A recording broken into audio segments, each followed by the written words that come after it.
एक आदमी का मर्डर हो जाता है पर पुलिस का सारा डाउट उसकी वाइफ पर था। इस केस का जो डिटेक्टिव है यह अपना खुद काफ है और इस केस के बीच में कंफ्यूज हो जाता है। हेलो फ्रेंड्स, आज मैं आपको द स्कारलेट लेटर ये 2004 की एक कोरियन मिस्ट्री मूवी एक्सप्लेन करने वाला हूँ। ये मूवी बहुत सारी जगह पर अनप्रेडिक्टेबल है तो आपको आपकी सीट के एज पर रखेगी, तो अंदर इस वीडियो को जरूर देखिएगा। अगर आपको वीडियो अच्छा लगता है तो प्लीज इसे लाइक और कमेंट जरूर कर दीजिए। बिना किसी देरी के एक्सप्लेनेशन डायरेक्टली स्टार्ट करते हैं। मूवी स्टार्ट होती है और हम हमारे मेन कैरेक्टर किहुन को देखते हैं। किहुन एक पुलिस ऑफिसर था और आज एक मर्डर हुआ है। इसी क्राइम सीन पर वो पहुंचता है। क्राइम सीन पर एक आदमी का मर्डर हुआ है, हर जगह पर बहुत सारा ब्लड पड़ा था। किहुन अपने फ्रेंड से कहता है कि यही आसपास मर्डर वेपन पड़ा होगा, क्योंकि generally murder weapon crime scene से नहीं जाता। इस क्राइम को रिपोर्ट करने वाली इस डेड बॉडी की वाइफ थी, इसका नाम है यंगी। यंगी को क्वेश्चन पूछने के लिए फिर पुलिस स्टेशन ले जाया जाता है। किहुन डायरेक्टली उसे पूछता है कि तुमने अपने हस्बैंड को क्यों मारा। वो कहती कि मैंने ऐसा कुछ भी नहीं किया, मैं कुछ ग्रोसरीज लेने के लिए बाहर गई थी और वापस आई तो डायरेक्टली उसका मर्डर हो चुका था। किहुन उससे पूछता है क्या तुम उस पर चीट कर रही थी। यंगी कहती कि अगर तुम्हें मुझ पर बिलीव नहीं होता तो एक शू शॉप पर जाकर तुम चेक कर सकते हो, वहां पर मैंने शूज पहने थे और पे करना ही भूल गई। और भी क्वेश्चन पूछने से पहले किहुन ने उसे कॉफी के लिए पूछा। वो जब बनाने के लिए गया और वापस आया तब तक यंगी सो चुकी थी। इसके बाद मूवी में हम हमारी और एक मेन कैरेक्टर को देखते हैं, इसका नाम है गाही। किहुन रात में गाही से मिलने के लिए उसके बार में आया हुआ था। इसके बाद दोनों इंटीमेट हो जाते हैं। अगली सुबह हमें किहुन का घर दिखाया जाता है और उसकी वाइफ अलग है। इसका मतलब है गाही के साथ उसका अफेयर चल रहा था। आज उसकी और उसकी वाइफ की डॉक्टर के साथ अपॉइंटमेंट थी, क्योंकि उसकी वाइफ प्रेग्नेंट भी है।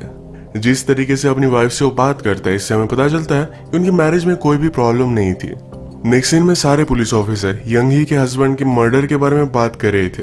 एक ने कहा कि यंगी ने बहुत सारे अबॉर्शन करवाए हुए थे जो उसके हस्बैंड को पता नहीं था। शायद उसका कोई अफेयर होगा, हमें इसके बारे में और भी जानना चाहिए। किहुन कहता है उस पर नजर रखने के लिए हम कुछ लोगों को लगा देते हैं। किहुन को गन का बहुत ही शौक था, इसे डिसमेंटल कर फिर से असेंबल वो सिर्फ 20 सेकंड में कर लेता था। उसके फ्रेंड ने उसे कहा हम कभी भी इस गन का यूज नहीं करते, तुम ये सब चीजें क्यों करते हो। किहुन कहता है मुझे गन पसंद है, सिर्फ इसी वजह से मैंने फोर्सेस ज्वाइन की थी। नेक्स्ट सीन में हम देखते हैं कि यंगी से एक बहुत ही सस्पिशियस आदमी एक कैफे में मिलता है। यंगी ने उसे कुछ पैसे भी दे दिए। पुलिस यंगी पर नजर ही रख रहे थे तो सारी बात उन्हें पता चल गई। नेक्स्ट सीन में किहुन अपनी वाइफ के साथ डॉक्टर के पास आया हुआ था। नर्स उन्हें सब कुछ रिपोर्ट्स वगैरह दिखाती है। बोलने में बोल के कि फिर से अबॉर्शन करना सही नहीं होगा, आप अपने बच्चे का अच्छे से ख्याल रखिएगा। इसका मतलब किहुन की वाइफ ने ऑलरेडी एक अबॉर्शन किया हुआ था। किहुन को इसके बारे में कुछ भी पता नहीं है। ये सुनकर उसे बहुत ही बुरा लगा, पर इस बात को पूरी तरीके से इग्नोर कर देता है। जिस आदमी को यंगी ने पैसे दिए थे, इसे जाकर पुलिस पकड़ लेते हैं। उससे पुलिस ने बहुत सारे क्वेश्चन पूछे पर वो कुछ भी नहीं बताता। किहुन ने तो उसे मारा भी था, फिर भी वो कुछ भी नहीं बताता। रात में हम देखते हैं कि किहुन का जिसके साथ अफेयर है की ही इसे अचानक से पेट में दर्द होने लगता है। उसने प्रेगनेंसी की टेस्ट ली तो वो प्रेग्नेंट थी।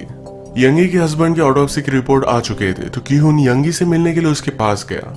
यंगी का एक फोटो स्टूडियो है। वो उसे कहती है अगर आप लोगों का एल्बम देखें तो उसे बहुत सारी चीजें इमेजिन कर सकते हो, जैसे कि ये फैमिली।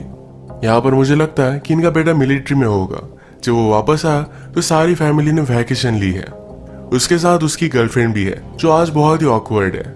यंगी अपने हस्बैंड में कोई भी इंटरेस्ट नहीं दिखा रही थी तो किहुन उस पर चिढ़ जाता है। कहता है कि क्या तुम्हें कुछ भी फर्क नहीं पड़ता, तुम्हारे हस्बैंड की डेथ हार्ट अटैक की वजह से हुई थी। हार्ट अटैक आया, उसकी आर्टरी बर्स्ट हो गई, इसी वजह से सारा ब्लड पड़ा था। यंगी कहती है मैरिज में बहुत सारी प्रॉब्लम्स होती है पर हम इसे ओवरलुक कर देते हैं। क्या कभी तुमने अपनी वाइफ को हेट किया है?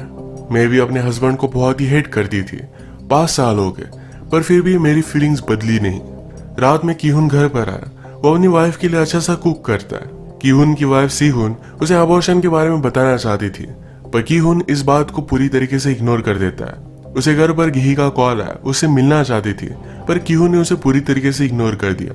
यंगी का अफेयर है या नहीं इसके बारे में पुलिस बहुत सारी इन्फॉर्मेशन निकाल रहे थे तो यंगी ने डायरेक्टली किहुन को अपने अफेयर के बारे में बता दिया। वो कहती कि एक आदमी मेरे स्टूडियो में आया हुआ था, उसने मेरी फोटो ली, वो मुझसे फ्लर्ट करता था। उसने एक फोटोशूट किया जिसमें उसने सिर्फ अपने पैरों की फोटो ली। इसके बाद उसके हाथ, उसका चेस्ट, इस तरीके से वो फोटोशूट करता था। हर वीक वहां आया करता था।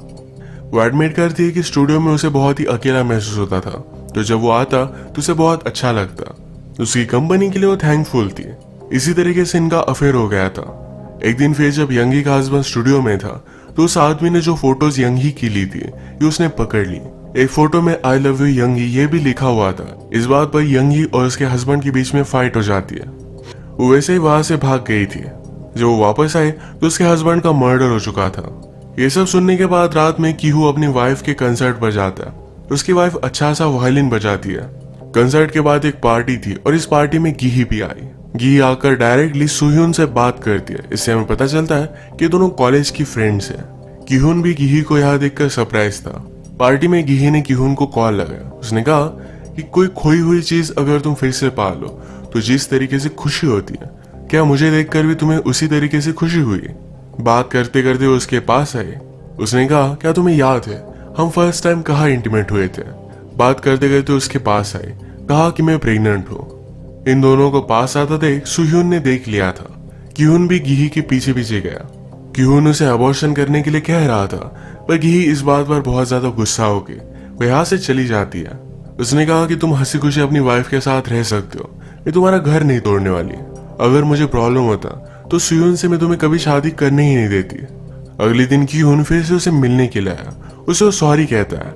इन दोनों में बहुत फाइट हुई। रोते रोते एक दूसरे के साथ ही इंटीमेट होने लग जाते हैं। गी ने उसे पूछा क्या तुम सुhyun से प्यार करते हो? कीहुन ने कहा कि मैं उससे प्यार करता हूँ और वो भी मुझसे बहुत प्यार करती है। कीहुन अपने सफाई में कहता है मैं सुhyun के लिए तुम्हारे पास आता हूँ। तुम्हारे साथ होने के बाद मैं अपनी मैरिड लाइफ में खुश रह सकता हूँ। गी हमेशा कीहुन को अपने पास चाहती थी, उसका दिल चाहती थी। वो आज रात उसे उसके साथ रुकने के लिए कहती है पर कीहुन रुक नहीं पाता। प्रीवियस सीन में यंगी ने जिस आदमी के साथ उसका अफेयर हुआ है इसके बारे में बताया, वो एक्चुअल में कंट्री से बाहर था। जब वो वापस आता है तो कीहुन उसे डायरेक्टली पुलिस स्टेशन में लेकर आता है। कीहुन ने उसे पूछा कि तुमने यंगी की पिक्चर्स क्यों लिए थे? इस आदमी का नाम है जंग। जंग कहता है किसी के न्यूड फोटोज लेना कोई भी क्राइम नहीं है, पर यंगी ने न्यूड पिक्चर्स के बारे में कुछ भी बताया नहीं था। इस बात में कीहुन इंटरेस्टेड हो गया। वो कहता है कि अफेयर कैसे हुआ, इसके बारे में मुझे सब कुछ बताओ। जंग ने कहा कि मैं फोटोशूट करने के लिए हमेशा स्टूडियो में जाया करता था। यंगी को मैं पसंद था तो हमेशा मुझसे वो फ्लर्ट करती थी। मुझे भी अच्छा लगने लग गया था। एक रात उसने मुझे बुलाया। उसने कहा कि मेरा हस्बैंड आज घर पर नहीं है तो उसका न्यूड फोटोशूट उसे करना था। मैंने उसका फोटोशूट तो किया पर हमारे बीच में कुछ भी हुआ नहीं था। इसके बाद रात में गाही कीहुन को अपने अपार्टमेंट में कॉल कर दिया। कीहुन की जगह पर सुhyun वहां पर पहुंच गई थी। वो गिही को कन्फ्रंट कर दिया। ये सब उनकी बातचीत चल रही थी तभी सुhyun बाहर आ गया। कीहुन, गाही और सुhyun ये सारे एक दूसरे के सामने आ गए थे। सुhyun ने कीहुन से कहा कि अब मुझे डिवोर्स चाहिए। नेक्स्ट सीन में हम देखते हैं कि कीहुन फिर से केस की इन्वेस्टिगेशन कर रहा था। यंगी ने जिस आदमी को पैसे दिए थे उस आदमी के घर में वो घुस गया। यहाँ पर उस आदमी की गर्लफ्रेंड के साथ वो फोटो देखता है। वो आदमी फरार था तो कीहुन ने उसकी गर्लफ्रेंड से बात की। गर्लफ्रेंड ने कहा कि यंगी के हस्बैंड ने मुझे बाय करने का ऑफर दिया था।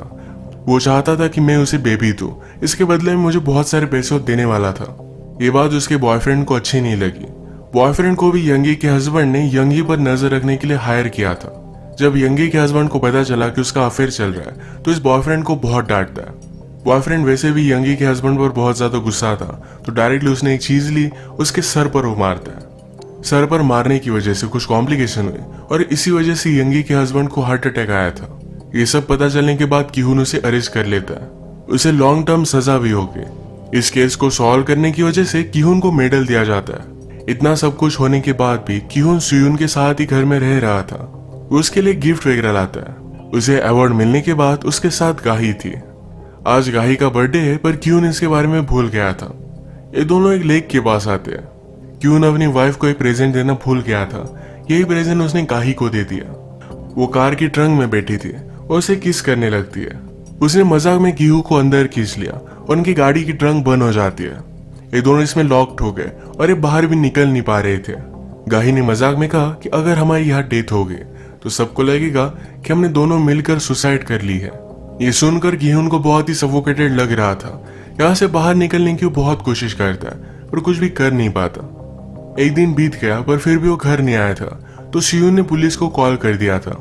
गाड़ी में कीहुन और गाही की कंडीशन बहुत ही खराब हो गई थी। गाही कहती कि मैं हमेशा चाहती थी कि तुम मेरे साथ रहो। फाइनली मेरी ये विश कंप्लीट हुई है।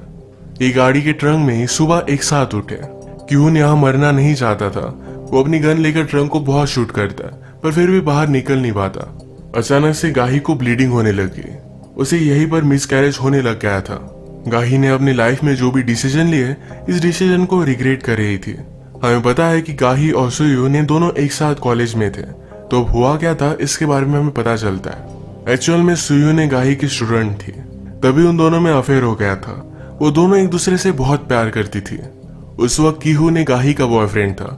सुयून को लगा कि अगर कीहून ने गाही से शादी कर ली तो बहुत ही अकेली पड़ जाएगी, तो इसी वजह से उसने कीहून के साथ अफेयर कर लिया, उसके साथ शादी कर ली। हम देख सकते हैं कि सुयून और गाही इन दोनों ने जो भी डिसीजन लिए, ये दोनों इसे रिग्रेट कर रही थी। कीहून और ये ट्रंक में ही थे और इसके बाद 1-2 दिन बीत गए। उसके बाद पुलिस को इनके बारे में पता चला। उन्होंने जब डिक्की खोली तो कीहून अब भी जिंदा था।